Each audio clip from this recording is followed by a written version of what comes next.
Pour finir ce chapitre, nous pouvons nous demander comment fonctionne le cerveau dans le cas d'activités plus complexes faisant intervenir la vision.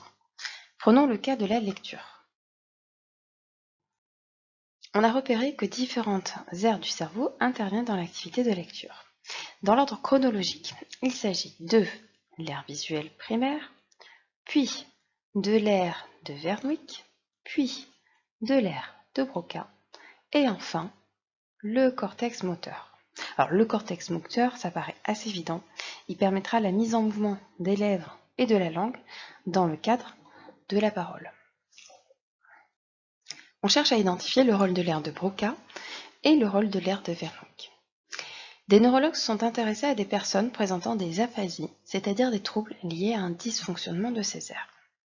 Ainsi, un patient présentant une aphasie de Wernicke présente donc une élocution qui va être aisée, une syntaxe et une grammaire qui sont convenables.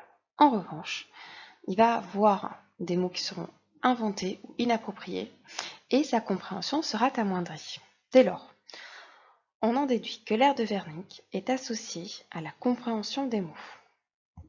Si on s'intéresse à présent à l'aire de Broca et à un patient qui présente une aphasie de Broca, alors chez lui on va repérer donc une certaine tendance à répéter les mots, une syntaxe et une grammaire perturbées, par contre la compréhension est intacte. Dès lors, on en déduit que l'aire de Broca intervient dans la production des mots parlés, c'est-à-dire dans l'élaboration du langage qui sera ensuite mis en mouvement par le cortex moteur. Ainsi, la lecture nécessite le traitement de l'information visuelle brute par l'aire visuelle primaire.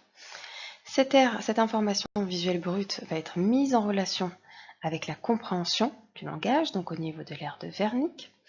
Puis, il va y avoir lecture, donc cette lecture va engager l'élaboration d'un langage au niveau de l'aire de Broca, qui se fait donc après la compréhension.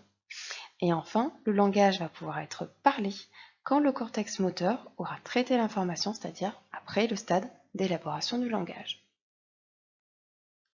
Maintenant, que se passe-t-il dans le cerveau d'une personne malvoyante qui effectue une lecture en braille? On a pu comparer l'IRM de deux personnes placées en activité de lecture en braille. Donc, tout d'abord, une personne voyante, mais avec les yeux bandés. Donc, les résultats sont visibles donc, au niveau de la partie supérieure. Et une personne malvoyante et les résultats sont obtenus donc la partie inférieure en B. On remarque que pour la personne voyante, il n'y a pas d'activité particulière au niveau des aires visuelles. En revanche, les aires visuelles s'activent chez une personne malvoyante, plus exactement, des aires qui sont normalement vouées à la vision qui se sont activées, ce qui paraît assez étrange puisque la personne malvoyante, par définition, ne voit pas. Alors que s'est-il passé?